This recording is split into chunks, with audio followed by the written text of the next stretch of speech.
Bendito seja Deus que nos chamou para louvor da sua glória. Eu cumprimento a todos com a doce paz do nosso Senhor e Salvador Jesus.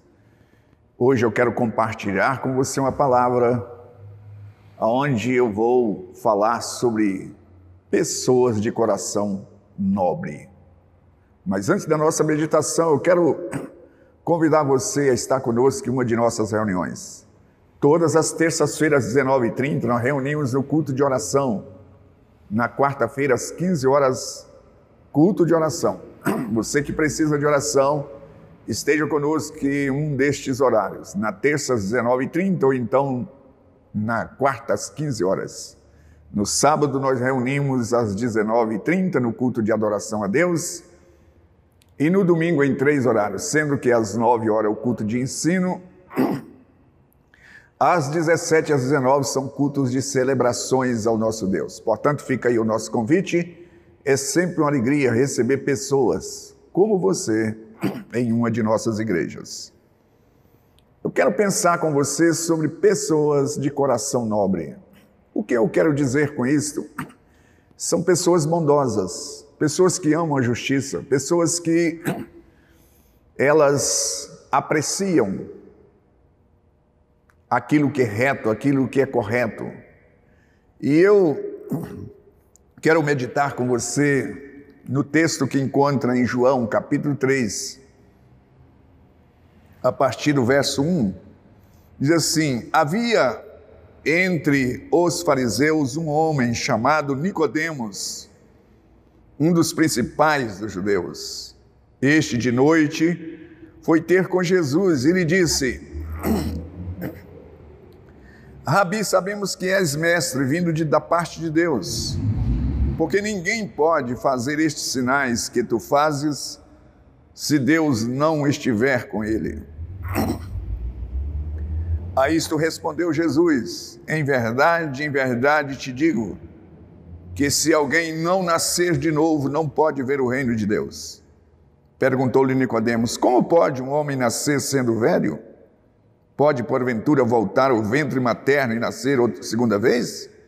Respondeu-lhe Jesus: em verdade te digo, quem não nascer da água e do Espírito não pode entrar no reino dos céus, de Deus. O que é nascido da carne é carne, o que é nascido do Espírito é Espírito. Vou me ater a estes versículos inicialmente, e provavelmente eu vou pontuar outros versículos, mas eu quero pensar com você aqui sobre este homem, Nicodemos, que era uma pessoa que galgava uma posição de destaque na sociedade judaica. Ele era membro do Sinédrio, um homem que tinha recursos financeiros abundante, e ele era uma pessoa justa, que amava as coisas retas. E ele, então, interessou pelos ensinos de Jesus, pelos feitos de Jesus, e reconheceu que ninguém podia fazer aquilo que Jesus estava fazendo se Deus não estivesse com ele. E quando ele pontua isso, Jesus fala com ele do reino dos céus, do reino de Deus. E ele ficou impressionado. Mas por uma outra ocasião, esse homem volta à cena quando ele foi enviado junto de outros para confrontar Jesus e prender Jesus. No capítulo 7 de João, ele foi para encontrar com Jesus e ele falou assim: olha, ninguém pode... A nossa lei não permite prender alguém sem primeiro ouvi-lo. Os sacerdotes que tinha enviado ficaram pé da vida com ele. Capítulo 7, 50, do verso 50, diz assim: Nicodemos, um deles, que antes foi ter com Jesus, perguntou-lhe: acaso a nossa lei julga um homem sem primeiro ouvi-lo e saber o que ele fez? Ou seja, ele saiu em defesa de Jesus. Eu estou falando aqui hoje sobre pessoas de coração nobre. Uma das coisas que nós precisamos de entender é que Há muitas pessoas que ocupam classe social, na alta posição social, e elas têm o coração nobre. Como também tem pessoas que vivem no limite, e ele tem um coração nobre, ele é justo. Há uns tempos atrás eu vi um catador de material reciclado, e ele achou um valor expressivo, e ele devolveu, procurou o dono para devolver aquilo. Uma pessoa de coração nobre. Então o dinheiro e a pobreza, na verdade, não afeta o caráter daquele que realmente ama a nobreza, a justiça, porque eu estou falando da nobreza no aspecto da pessoa ser justa. O nobre, ele projeta coisas nobres, e na sua nobreza ele perseverar. É o que diz Isaías 32:8, que o nobre, ele projeta coisas nobres, e na sua nobreza ele persevera. Nicodemos, não só Nicodemos, mas eu quero pontuar outros aqui. No capítulo 16, ou melhor, capítulo 15 do Evangelho de Jesus segundo Marcos, fala também de um outro que uniu-se a Nicodemos quando foi no sepultamento de Jesus. Capítulo 15, precisamente no versículo 43, no Evangelho de Jesus segundo Marcos, 15, 42, a seguir diz assim: ao cair da tarde, por ser o dia da preparação, isto é, na véspera do sábado, vindo José de Arimateia, ilustre membro do Sinédrio, que também esperava o reino de Deus, dirigiu-se resolutamente a Pilatos e pediu o corpo de Jesus. Mas Pilatos admirou-se de que ele já tinha morrido, e tendo chamado o centurião, perguntou se havia muito que morrera. Após certificar pela informação, o comandante cedeu o corpo, e este, baixando, o levou. Então José de Arimateia, que era um senador, um homem também de posses. O que eu quero mostrar aqui nessa breve meditação, que Jesus ele tem seguidores de todos os níveis sociais. E José de Arimateia era um senador na corte romana, que representava a corte romana, e ele era um homem de posição social. E ele ocupava uma posição política e foi ao Pilatos, que era um governador, um político. Agora imagina você se Jesus tivesse apenas seguidores pobres, meros pescadores como Pedro, como João. Você acha que se eles fossem diante de Pilatos pedir o corpo de Jesus, como seria a recepção? Pilatos com certeza ignoraria as palavras dele. Mas louvado seja Deus, porque o Senhor Jesus, ele tinha e tem e terá seguidores de todos os níveis. E aquele homem era um homem político. Muitas pessoas que elas acham um absurdo um cristão envolver em política. Eu, em particular, para mim não dá. Mas acredito que aqueles que têm a vocação, o Senhor Deus utilizará deles para abrir portas, para abrir caminho, para que o reino dele seja exaltado.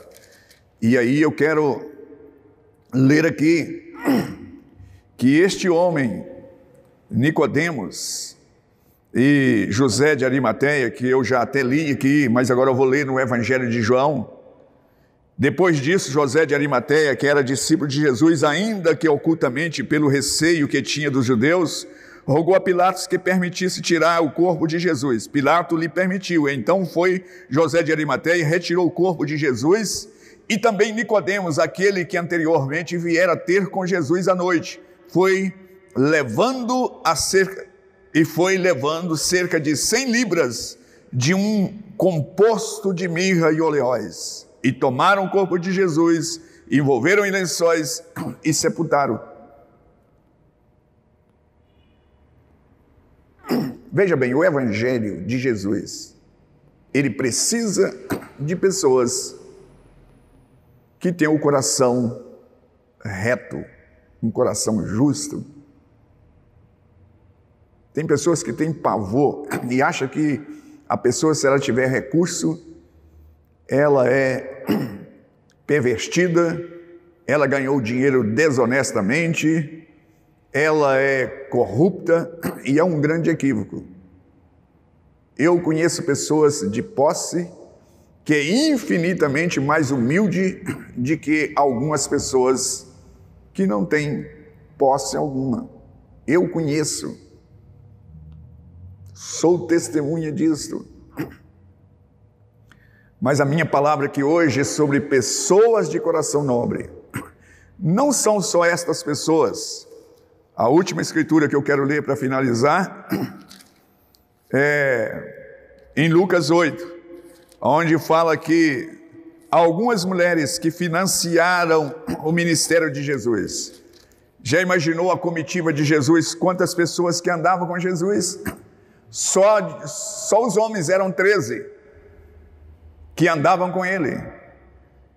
Aconteceu que depois disto, que andava Jesus de cidade em cidade, de aldeia em aldeia, pregando e anunciando o evangelho do reino de Deus, e os 12 iam com ele. Também algumas mulheres que haviam sido curadas de espírito maligno, de enfermidade, Maria chamada Madalena, a qual saíra 7 demônios, Joana, mulher de Cusa, procurador de Herodes, Susana e muitas outras, as quais lhes prestavam assistência com seus bens. São pessoas que tinham condição de oferecer além da oração. Elas assistiam ao ministério de Jesus com posse, com os bens. Você que às vezes julga o que tem, acha que a pessoa é orgulhosa ou que ganhou o dinheiro de maneira indevida, tem muitas pessoas que elas foram abençoadas, têm o dom de administrar, ela tem o dom da gestão e elas prosperaram com luta, com trabalho e com recurso honesto. E é desse dinheiro, quer seja daquele que ganha pouco ou ganha muito, que o evangelho é financiado. O dinheiro, o recurso que tem um preço, que tem um custo. E eu quero deixar essa palavra. Não julgue aquele que tem, ou você colocar que todas as pessoas que têm posse, ou a pessoa é um político, a pessoa é isso. Jesus precisa de todos os seguidores, por isso ele tem testemunha em todas as áreas. Lá no presídio, lá na política, lá no hospital, ele tem testemunhas que são pessoas fiéis. Eu creio e vejo que tem pessoas fiéis que honram o Senhor e que não se vende. Eu quero orar e pedir ao Senhor que Ele levante outras pessoas para que Ele possa promover o reino de Deus. Pai Santo, louvado seja o Teu nome por estas pessoas que foram usadas no passado, para que o corpo de Jesus não ficasse naquele lugar à mercê das aves, das rapinas, mas que o corpo dele pudesse ser tirado e sepultado num lugar digno, porque o Senhor levantou José de Arimateia, levantou Nicodemos, que teve acesso àquele homem ímpio que não conhecia o Senhor. E eu te louvo por estas vidas do passado, te louvo pelos que estão hoje atuando e por aqueles que o Senhor há de levantar. Ó Deus, contempla pessoas que amam o Senhor em todos os níveis da sociedade, pessoas de coração nobre, coração puro. que eles sejam levantados como instrumento para a promoção do teu reino aqui nessa baixa terra. É a minha oração com ações de graça em Cristo Jesus. Aleluia. Graças a Deus. Estamos chegando ao final. Eu aguardo você no próximo programa. Igreja Batista Renascer, uma mensagem de vida.